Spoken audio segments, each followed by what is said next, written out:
ఆదిలాబాద్ జిల్లాలో సోయా రైతుల ఆందోళన కొనసాగుతూనే ఉంది.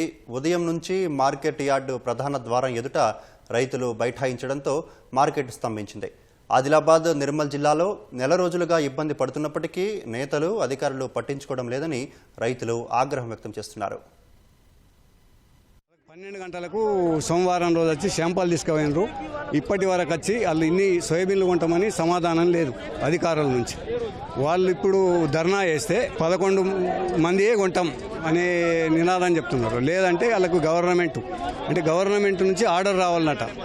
శాంపుల్ తీసుకుపోతున్నారు, అక్కడ ఏదో చేసేసి అటే ఉంటున్నారు తప్ప లైవ్ వచ్చి ఈ సోయాబీన్లను ఇంతవరకు ఏ అధికారి లేదు.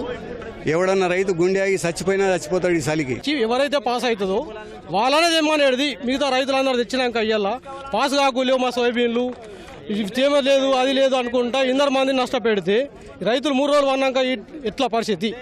3 రోజుల నుంచి చలిలో రైతుల్ని వండబెట్టిండ్రు. ఇలా 3 రోజుల తర్వాత అధికారులు వచ్చి మేము ఇలా ఈ సోయాబీన్లు కొనం, రంగు మారినాయి, ఇలా మాయిచర్ ఉన్నదని చెప్పి తేమ పేరుతోని రైతుల్ని మోసం చేసుడు ఈ రాష్ట్ర కేంద్ర ప్రభుత్వాలు. మొన్న ఏం చెప్పిండ్రు ఇద్దరు ఎమ్మెల్యే, ఎంపీ, ఇలా ఇక్కడ ఉన్నటువంటి ఇన్ఛార్జి మంత్రి, ముఖ్యమంత్రి ఆదిలాబాద్ వచ్చినప్పుడు రైతు పండించిన ప్రతి గింజను మేము ఇలా రైతుల మార్కెట్లో అయిన మద్దతు ధర లేకపోతే రైతులకు ఎటువంటి అన్యాయం లేకుండా మేము సోయాబీన్లు కొంటామని చెప్పిండ్రు.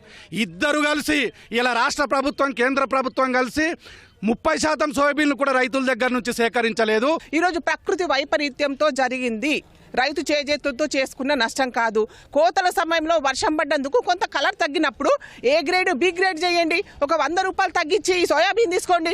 అంతేగాని ఏది చెప్పకుండా నెలల తరబడి మరి రైతులు ఈ రకంగా పడిగాపులు కాచే పద్ధతిని, రైతులు ఏడిపించే పద్ధతిని మాత్రం బాగాలేదు. వెంటనే సోయాబీన్ బేషరతుగా మరి నాణ్యత విషయంలో ఎలాంటి ఇష్యూ లేకుండా బేషరతుగా ప్రతి గింజ కొనాలని చెప్పి మేము డిమాండ్ చేస్తున్నాం.